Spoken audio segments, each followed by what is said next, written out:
So Israeli officials have commented a bit on the deal or a potential deal or whatever you want to call it from Hamas that was sort of floating around. The idea was that all hostages would be released for like a 5 to 7 year ceasefire. Again, whatever that would mean. It was shut down pretty fast, so there is not much. Sort of movement when it comes to sort of seeing if there is going to be a ceasefire, if there is going to be a deal. But we have some comments when it comes to Israeli officials saying one of the things, one, they commented a little bit about the deportations, both the voluntary and involuntary ones, which is going to be the main topic today. But also they've commented about how they waged the war since the sort of the breakdown of the ceasefire a few how much is it now? A few months ago, maybe even, when the hostages, of course, people remember about on January 19th, there was the new sort of ceasefire announced where every week there would be hostages released. Of course, Hamas was breaking all parts of that ceasefire deal by not releasing, by not letting Israel know which hostages are being released, by, of course, like psychologically torturing many of the hostages. The state that the hostages were was atrocious in many cases, and of course they stopped releasing. They didn't release some of the hostages for a long time. Not even talking about with people like or babies like the Bibas boys who have been dead, who actually have been dead from I think 2023, I think around December, were already killed, and only now we've actually learned about it. But even putting all that aside, sort of Israeli strategy since the breakdown of the ceasefire. Uh, here is a direct quote from one of the official was okay, not actual quote, sort of paraphrasing, that basically the strategy of Israel was for some gradual military approach, again, sort of hoping for some ceasefire deal, hoping to get some hostages back. And now, actual quote, we are still trying to exhaust efforts to reach an agreement, but our patience is not unlimited. And, that sort of last quote, our patience is unlimited. It's sort of like when people say Israel has a right to defend itself, doesn't really mean anything. It's sort of like a phrase you have to put there. But the fact is, patience should have run out on October 7th and probably before that, not still right now. Um, Welcome to the Daily Objective. Joining me today is Alex. And going to you, Alex, I mean, what do you make of this strategy of Israel? What strategy? Do you think that this is a strategy? I don't see a strategy here. I Do you mean, see a strategy? it is that sort of thing. Like I guess it's de facto strategy, right? When you say you will not, there is a really great song from Rush called "Free Will," and and one line in that song is something like "Not making a choice is a choice," and in a similar hmm way, not having any strategy is a strategy. You've chosen something you are going to do, and it's a really terrible way to wage a war. hmm Yeah, I mean, it's even like I find the whole truce thing hilarious because it's like, why don't you make it for 10 years? And then, literally just have a full hudna, just have a whole idea. That would be the best. I mean, the whole Khud idea of like Islamic truce comes from, Muhammad made a truce, right? With one of the other tribes. And when he got that is because, and it is permitted Islamically to go into a Hudaydiyah, right? Like a pact, right? A peace pact. If you are too weak to fight them. Okay. However, Muhammad broke this after I think 4 years because he got to be stronger, right? And then he's like, well, why do I need to keep by this Hudaydiyah? Why do I need to keep by this pact? I'm strong now. I don't need the pact, it's like um it is so why don't just do it like that, right? Because that's exactly what it would be. Um and like I do feel very bad actually for the mediators of this.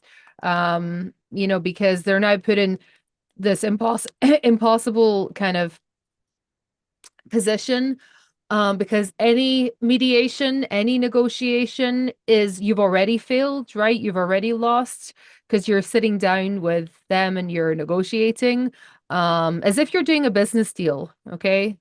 Like that's what it is. It's like imagine if I wanted to sell a house to Daniel and we would sit down and we would try and figure it out, or if you're getting divorced, right? But this is extortion. This is actually extortion. And it's extortion. It's like um uh, and the reactions as well from this, right, that are coming from the families or the so-called families of the hostages, um who are, suffering, they're in pain, they're and they're taking it out on the people who are trying to get their loved ones back. Because that's exactly what, Hamas are doing, right? That's what they're doing is they're trying to play on all of these idiosyncrasies that Israelis have, which is, the profound um respect for, human life. Okay. And the profound kind of willingness to engage in this, engage in this psychotic extortion. Yeah, and we have a super chat from Bonnie. Thank you so much. And even when you asked if there is a strategy, and there is like a question of is there any sort of plan? We still have no idea what's going to happen with Gaza. Sort of, I mean, maybe the way to avoid the sort of after war or after ceasefire is if there is never sort of like a definite end to the conflict and or sort of this specific conflict, and it's always just going to be like this weird drag of like maybe Israel is somewhat there, but maybe it's not. Maybe we are getting a deal. Maybe we're not. But one of the things Netanyahu has said from the start is he wants to get the hostages back and he wants to get rid of Hamas. I think those two things were emphasized for a long time. I haven't heard it that much recently, but for a long time that was the goal, which he was sort of even being put down by international community because getting rid of Hamas, it's an idea you cannot get rid of. It's Yeah, it's impossible. totally impossible to get rid of them. But Um, yeah. yeah, when we are talking about this deal, and again, we have no idea where we're even going with this. But now there is actual talk about like, will Hamas actually stay in Gaza? Like, is this something we are I actually mean, considering? Uh, yeah, yeah, that troubles me greatly. Even just talking about Hamas as if it's not even Hamas that are the problem, right? There's so many gangs, and does it really make a difference what gang is in power, right? Hamas are just literally like a couple of clans. That's what they are. They're a couple of clans who have control and they want to retain control. But if they were, not allowed to operate anymore, which, by the way, Israel just doesn't need to engage with them. You know what I mean? Like Israel literally can just refuse to acknowledge their existence. That's also, a strategy. Even, by the way, they're talking about removing the 200 shekel note, and not having it in circulation anymore to damage them financially.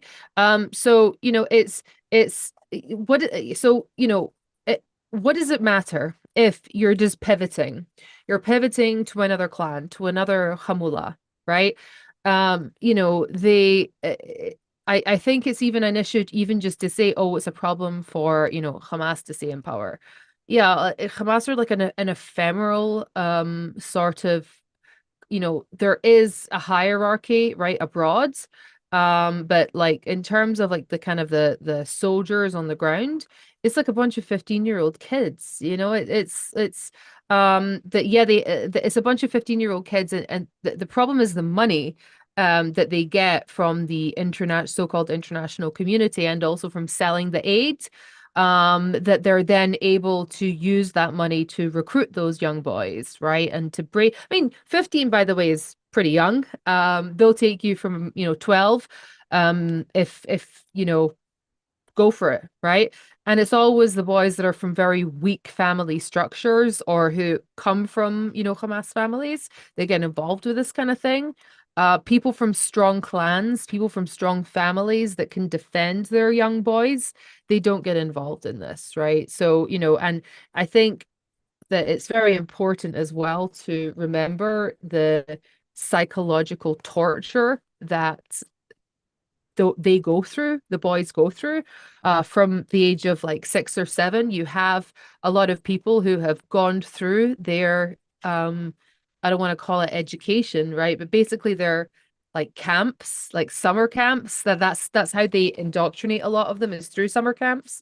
So, you'll have them doing insane things like digging, like at the age of 6 or 7, digging a grave, getting in the grave and preparing for death, right? Because there have been, as in like imagining you're a shaheed. I mean, so it is inconceivable to people like us. I mean, it's inconceivable to most, right? So when we say let's get rid of Hamas, they're sort of just like a fig leaf, I suppose, or they are the the gang that has managed to beat off all the other psychotic gangs. Um, and yeah, if you just kind of scratch the surface, there's another psychotic gang behind them. However, I think that okay, Hamas are more of a threat to Israel because they do have a structure of some kind, right? As in, there is there is a hierarchy, and they have experience in waging, basically an insurgency war. Right. They do have that kind of structure, and they have the structure of obviously the education, and they control the police force. They are the police force. Okay, so they're like a dictatorship. Okay.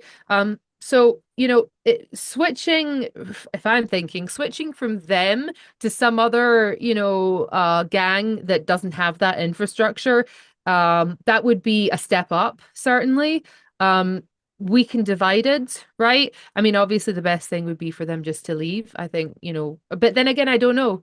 It's very problematic because if you remember the war that they waged against us from Libya and the war they waged against us from Tunisia when the so-called Palestinian leadership was in exile, or the cata I mean, if they were in Jordan, for example, what's the difference? I mean, really, what's the difference? I mean, they would be Jordan's problem. That would be quite nice. And I mean, I'm sure that the king of Jordan, if you mess around with him, you're going to a dungeon. Okay. He's not going to be, you know, let's remember Black September. They didn't exactly play nicey nice with the Palestinian terrorists. So I I don't see a strategy. And again, because this is a very without complete defeat and unconditional surrender, I don't know if there's a path. I think that is the only path. So the solution is that you have to go through that to get to the, other side. Yeah, and even one of the sort of potential deals I've seen, but I think only from Hamas, I'm not sure if Israel even commented on, is that Israel, or sort of, sorry, is that Hamas might accept sort of to leave. And I don't know if that would mean specifically like leadership is leaving or sort of like all Hamas members would leave because that's like tens of thousands of people, like all of basically like governmental infrastructure would leave. But when I heard that, I'm like, of course not. Like there is no way we can like let Hamas simply just leave and become like the next PLO before PLO was established. Basically, just have them run around from whichever Arab country and then attack Israel from there. That is simply something that cannot happen. We have a super chat from Jonathan. Thank you so much. He says, Team Alex, definitely. And I think somebody said, something interesting said. As much as you get off blaming one guy, Bibi does not call the shots. The corrupt Supreme Court ruled to keep sending aid.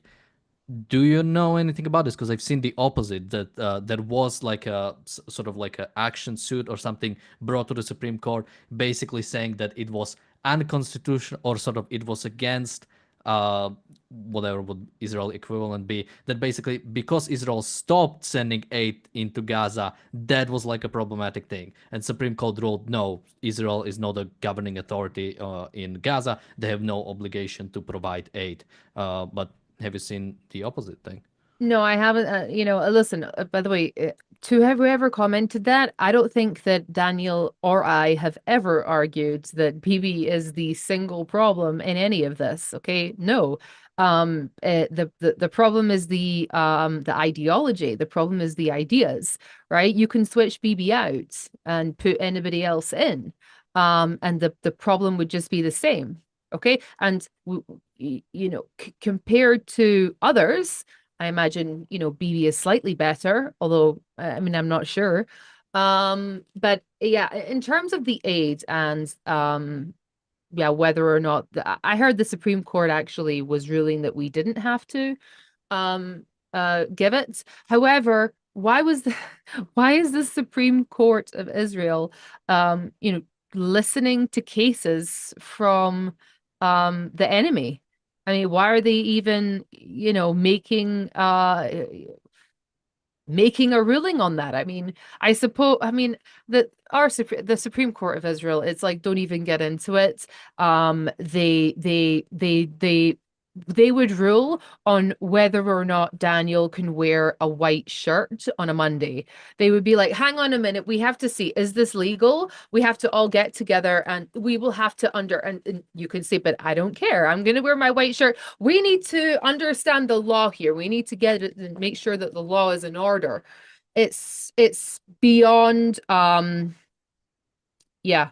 It's beyond like Yeah, reasonable. I mean that's a really big problem with sort of Israeli system itself, not just the Supreme Court. I think the whole way of separating the powers and setting up the powers is sort of turned. Like, I understand why everybody is angry with the way system works. Now, I don't, Mhm. probably nobody has actually the right solution to that, but there is like an A understanding of, constitution. well, yeah, who is calling for a constitutional convention in Lots of Israel? people. I mean, lots of people. No, really, there really are organizations that are calling for a constitution.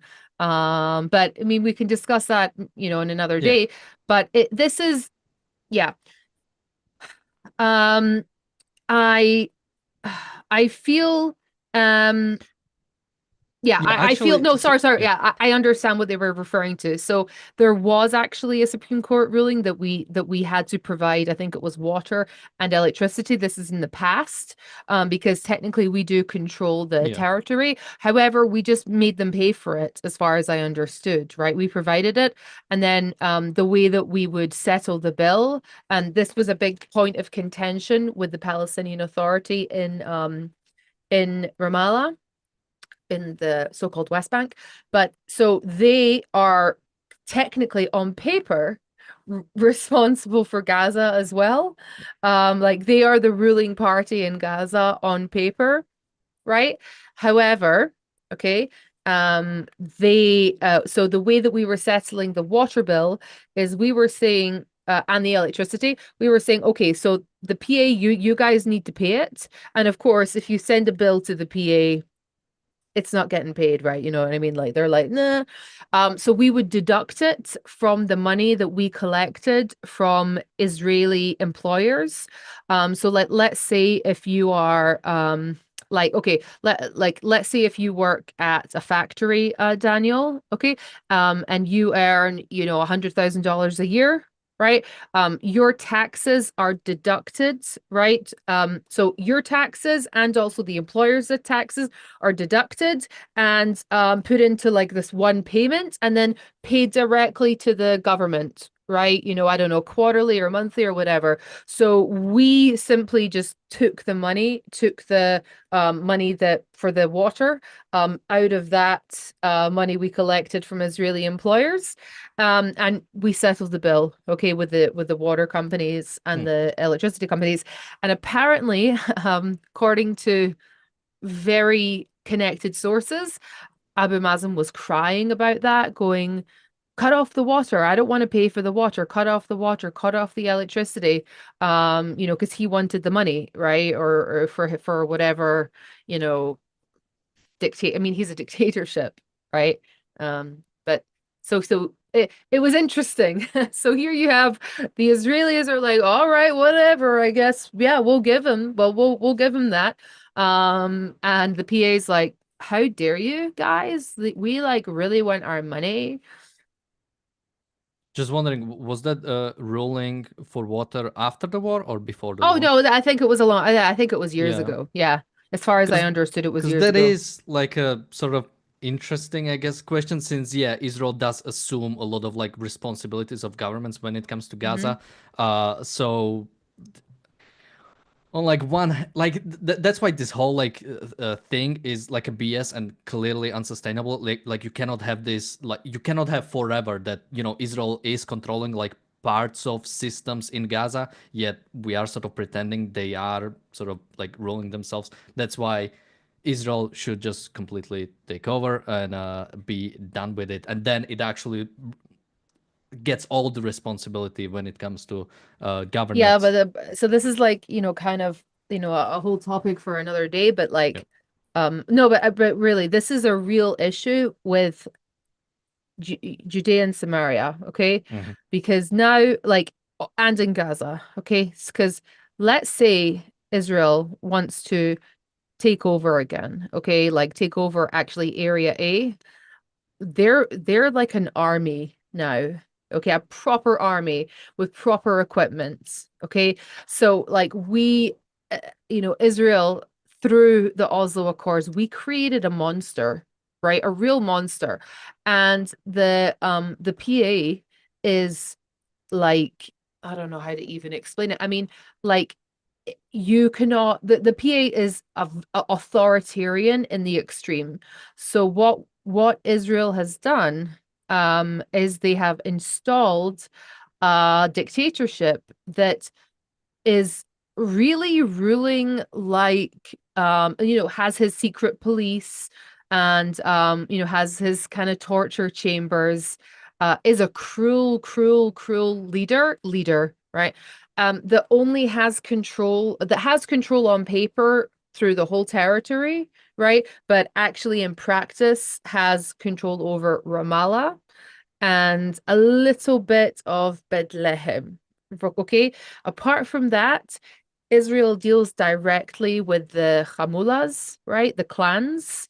Because okay, I understand. I'm talking like when I say a tribe, I really am meaning a family. Okay, like this is a big extended family. Because right, so the which is the way that most of the Middle East is. Like that's the way that the structure of the Middle East really works. Because if you really think about it, okay, if I'm under a dictatorial regime, okay, the leaders and the government don't care about me at all. They don't care about anybody. Okay. They don't care if you live, don't care if you die, so long as you don't criticize the regime, you're kosher. However, a family leader, a tribal leader, like a leader of a clan, there is an interest in them in you thriving, okay, to some extent. And whilst of course it is in an inferior system when you compare it to, individual rights and free market, I mean, just all of the things that we laissez-faire capitalism, all of the things that we take as, the ideals that we want to live up to. However, you're dealing in the Middle East, so kind of you have to dance with the one that brought you, if you get what I mean. You have to deal kind of with what you have. Like we can't remodel their if they want to have a democracy based on individual rights and laissez-faire capitalism, we will be there to be their trading partner, okay? And we'll support it 100%. However, you have to kind of deal, I think, with the family structure and the structures that people are used to. So the what I'm trying to say is that like now if we were to pivot and say, okay, no more Palestinian Authority, okay, now we're going to go and we're going to be like answering to the clans, which is definitely better, okay, than answering to the Palestinian Authority who are just disgusting. Well, they can't go toe to toe with us, but they can cause us serious damage. And the PA's like police force has been trained by the Americans and they have all American equipment, right? So we're talking like 1967. It could, won't be like this low level insurgencies that we're used to fighting. Okay. It could be like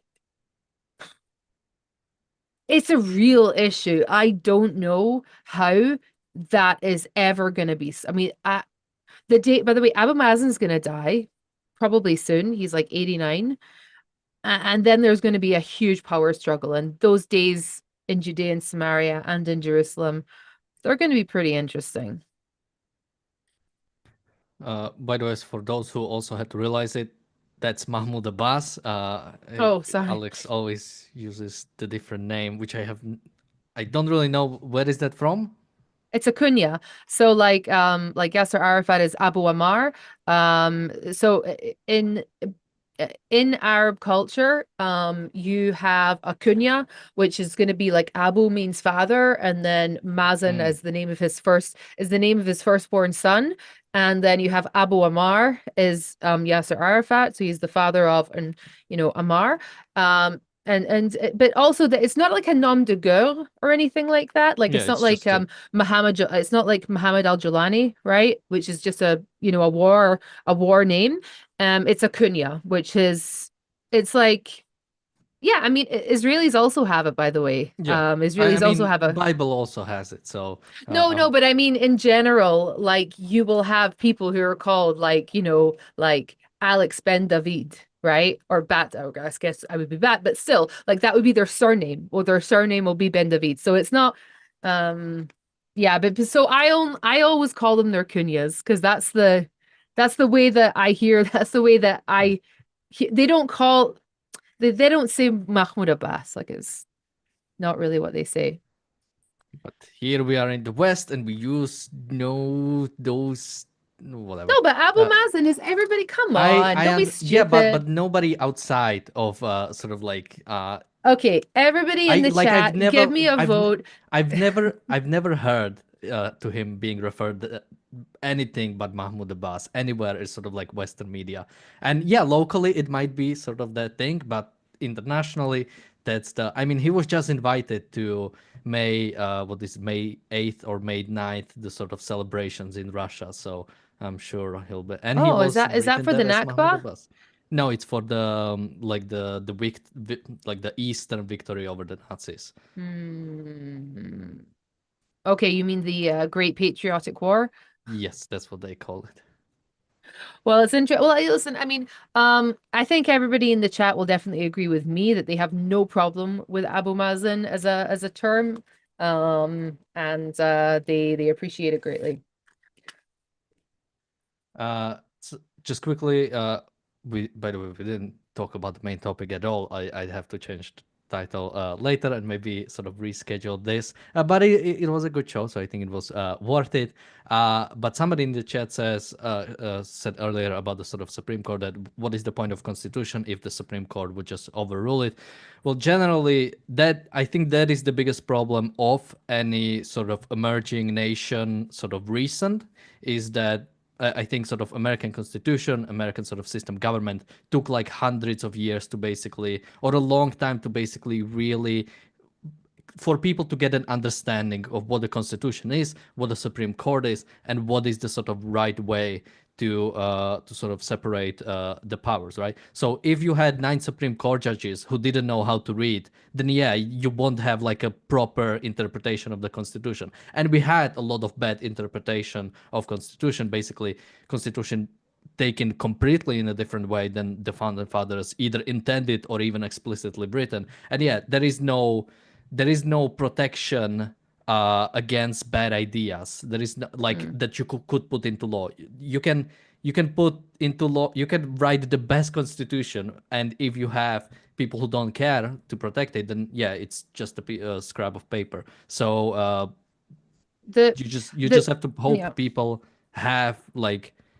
have trust in the system, have trust in the sort of the governance and the sort of implicit, in many ways, sort of rules of, I mean, democracy itself. Like once you get a society where, let's say, one side denies elections, then yeah, you don't really have a system anymore. Like that's the one thing we sort of like have to agree on to sort of Mhm. like share the power, right? So I think as well, like this really has got to do with the like, okay, so up until okay, so when Menachem Begin was elected, it was the seismic shift in Israel. It was an earthquake, okay, through Israel, because here you had this kind of Ashkenazi sort of elite who had built the country, and they were educated, and they were, they made great lawyers and they made great theorists, okay. However, over time, they simply started to be a little bit more and more and more detached from the way that the Israel was kind of shaping out. Much of that came from the millions of immigrants who came from, Ethiopia and Iraq and Iran and all of these kind of places to Israel. And Menachem Begin was the first prime minister who was elected, who was no longer from this kind of clique, right? Who was no longer from this kind of old guard, um, labor elite. And that kind of pushed the Supreme Court to decide, hang on a minute, we need to protect ourselves and Israel from this dangerous, savage, vicious, Iraqi, Yemenite like ideology, right? Because the people who had lived actually in Arab countries and who had fled during pogroms, they had a very different idea on how you should deal with the kind of Palestinians, right? Um, and that was kind of the kind of seismic kind of point. That was the tipping point. And since then, the Supreme Court has kind of been like taking on more and more and more and more powers, and kind of sort of the like overarching reason why is like, oh, I gotta protect you from these crazy citizens, okay. And so these are institutions which are very powerful, and at least and also the other institutions that are very powerful is also the army is way too powerful, and also the secret police, right? The Shabak is another one, which is a very powerful organization that also at times has inserted itself as kind of like a, we're the defenders of democracy, like we're the ones that are keeping, this country safe from the vicious citizens that just, want to do, bad things. This has happened over the course of like decades, and it will take, um, hopefully it won't come to violence, right, to solve this, like the American Revolution. But I think that we are probably at the tipping point, because the next election is not going to be like, Labor is not going to win it. Okay. Like those days are the demographics of Israel have changed so drastically since those days. We're in different times, and naturally you just see this it this desperate attempt to hold on to relevance and power. Just to clarify, Bonnie is asking May Day question mark. So it's May 8th, which is when the Nazi Germany has officially surrendered, and the Russia has its celebration on May 9th. I'm not sure if May 9th is moving because of the different way Russian calendar works. I'm not even sure if they use a different kind of calendar, or just because they move it one day. But yeah, that's the event I was referring to. And also somebody says, I do not know either of these names. That's great. It's always great to get educated. Mahmoud Abbas is the president of Palestinian Authority, the representative of the so-called Palestinian territories in the UN, head of PLO. Is he head of Fatah technically, or Yeah, that's the other thing. I love what I saw something that the Europeans are like clinging on to right now, and they said, "Oh, wow, the Palestinian Authority is reforming. yeah? He just hired a vice Oh, president I've or seen that. whatever, and it Right. was actually he just came back. He's such a sneaky, you know what? He comes back and he goes, "Psych, I didn't really do it. I just I hired a vice PLO, right? A vice chairman of the PLO. I mean, yeah, so he is chairman of the PLO. He is what else? I mean, he's also president of Gaza.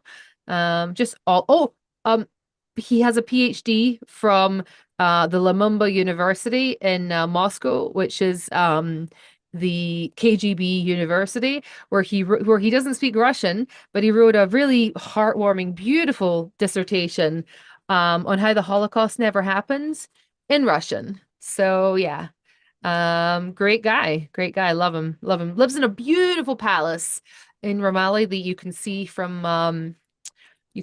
space. And yeah, he only has a lowly, I mean, he's nothing like Arafat. Arafat died with 3 billion in his pocket. He only has 100 million. He's practically pleading poverty. Yes, Abbas. Somebody is asking. That's what we are talking about. We have a super chat from Jonathan. Thank you so much. And with that, I have to get ready. Amazing stuff is coming out in the next couple of days. There will be no reality show today, but there will be one tomorrow as well as the daily objective. With that, thank you, Alex, for joining me today. Thank you, everybody, for watching, and bye bye.